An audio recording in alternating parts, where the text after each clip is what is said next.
Dead animals have been showing up near my house recently. By Icydice. Look, I'm not going to start a blog post dedicated to weird and awful experiences that have been happening to me, nor will I write a book about paranormal activities I've witnessed. In truth, my life has been pretty mundane up until this point. I mean, I won't lie to you guys. Sure, I'm superstitious and religious, but that belief is based purely on faith, not evidence. Well, a little context probably won't hurt, would it? I live at the end of a rather small neighborhood. The woods and a house awaiting purchase are all that exist behind my home, and ahead of it is a rather lifeless street of maybe a half-dozen houses. I swear to you, the homeowners of said places are almost never there. But I suppose that's what a 9-to-5 job does to an adult. Truthfully, I find the barren landscape calming and soothing for the most part. There's a strange feeling of comfort that comes with limited isolation, and that's as best as I can describe it, really. There was, however, one night in particular that shook things up a bit, for lack of better words. Now, for a night so important to me in the events of this story, I find it odd I can't seem to remember the exact date. For some reason, I found myself up until almost midnight. My parents were tired and, of course, told me not to stay up too late. Furthermore, I remember them asking me to take the dogs out before I went to bed. I was much obliged to do so in return for staying up late, so I promised I would. After some time watching a bit of Netflix, my eyes wandered down to the clock within the TV box. It had been almost an hour since my parents had gone to bed. I rubbed my eyes and felt a bit tired myself, so I grabbed my dog's leashes and took them outside to walk. I walked down the long gravel driveway and stepped into the street. I let my flashlight illuminate the road in front of me and continued down the path, allowing the dogs to finish their business. Once they were finished, I turned to go back to the house. But I stopped dead in my tracks once the light hit a certain area of the road. Just a few feet in front of me sat a lump on the ground I hadn't seen before. I had to restrain my dogs with quite a bit of strength as they seemed to notice it as well and attempt to reach it. I decided that I would bring them into the house and go back outside so I could see what the lump had been. As I approached it a second time, I bent down at the knees and let my light hit it. That was when a knot turned in my stomach. It was a frog. A baby frog at that, lying belly up. Several thoughts ran through my head. One, the frog was still there. What I mean is, upon viewing it, I suspected a predator had killed it. However, the frog was still on the road, dead. Not a single part of it was even eaten.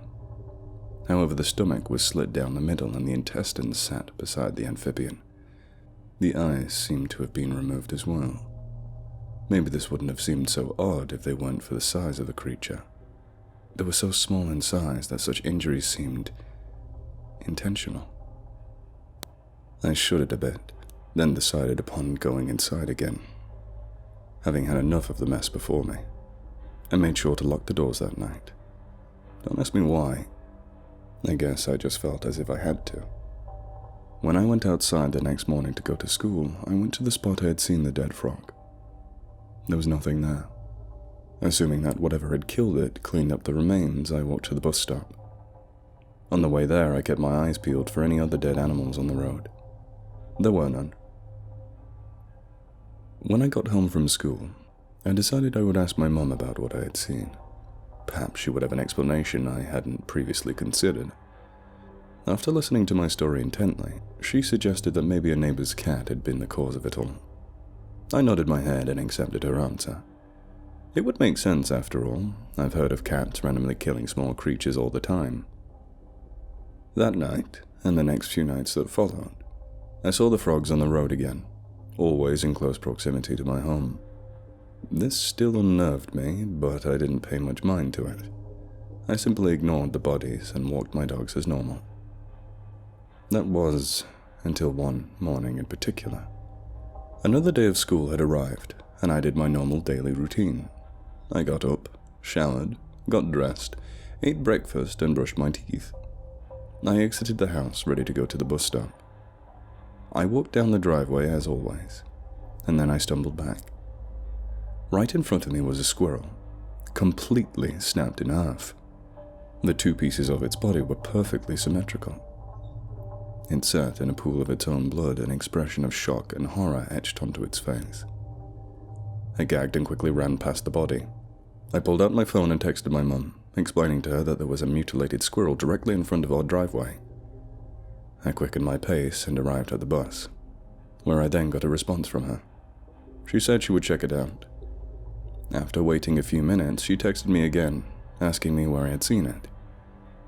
I stared at the text in disbelief, unsure how she could possibly miss such a sight. I described exactly where it was, and then waited a few more minutes. Again she responded, and my eyes widened at what she said. Where I had seen the animal, morbidly attacked and bloodied, she saw nothing. Chills ran down my spine, and I was generally shaken to my core. I tried asking a few of my school friends if they had experienced anything similar to what I had. None of them had any idea what I was talking about. Much to my surprise, the nights after that seemed to calm down. I didn't see any more frogs or other animals on the road, nor did I see any on my way to school. It almost seemed as if the strange anomaly had stopped on its own over time, and for that I was thankful. There was a strange period of time when nothing happened at all. Looking back, I was foolish to think it had ended there.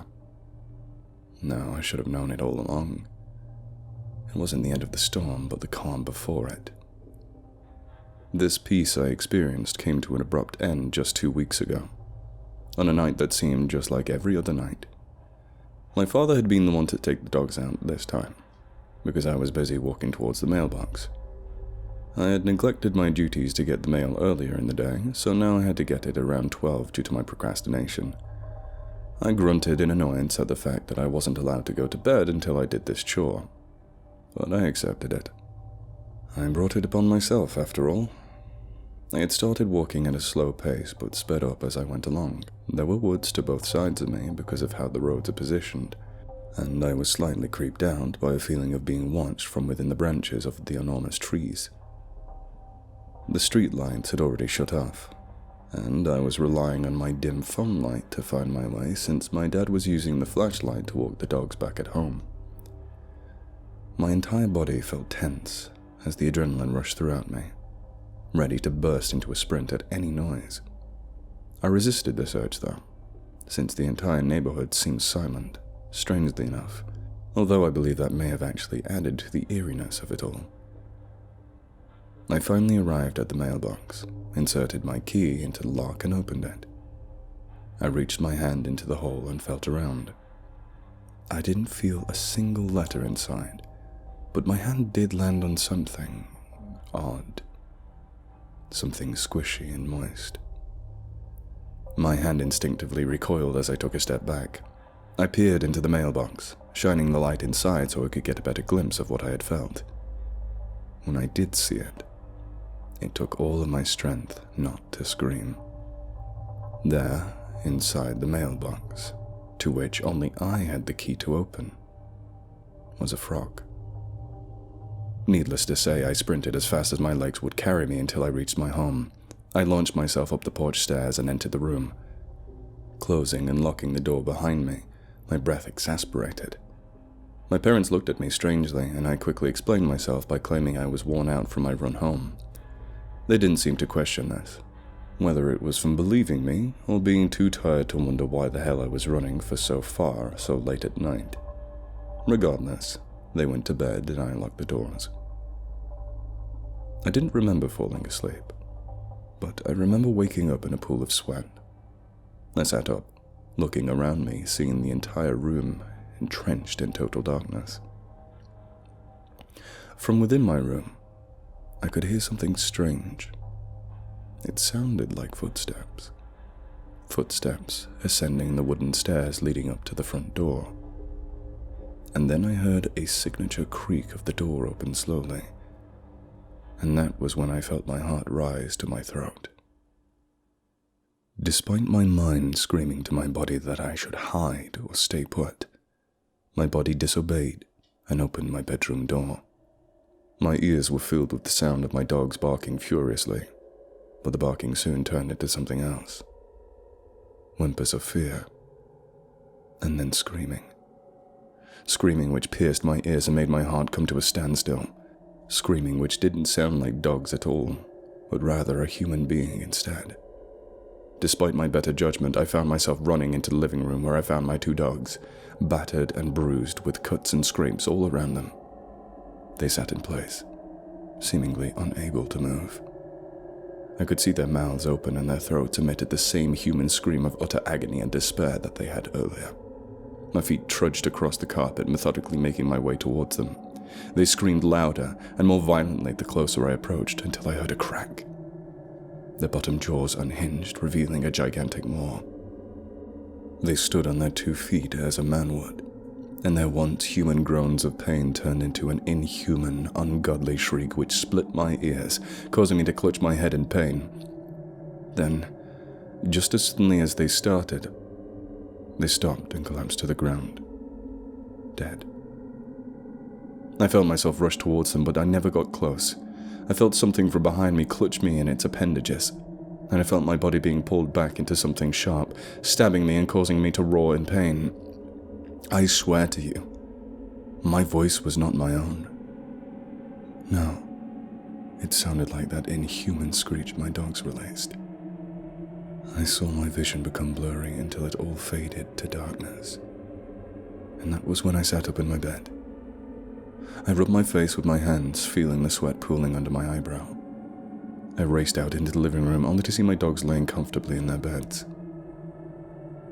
I didn't sleep a wink for the next few nights after that, nor did I mention the dream to anyone until now. The night that followed, well, several nights in fact.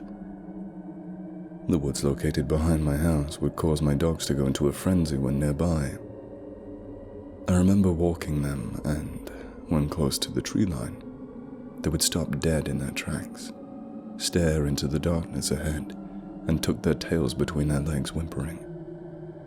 Even I became uneasy around the woods now, despite not having logical reasons to be. But something about that place seemed more ominous than it did before these events started taking place.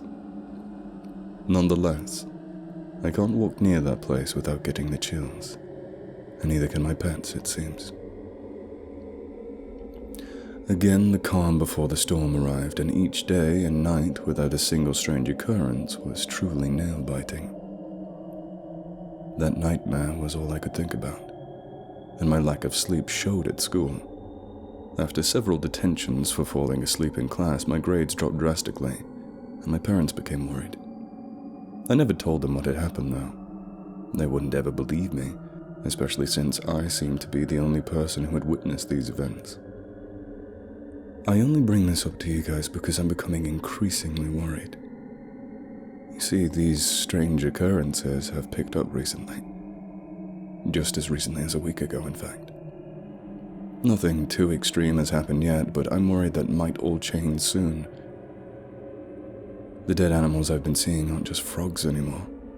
There are birds now, and even a few small squirrels. Each and every night I see them.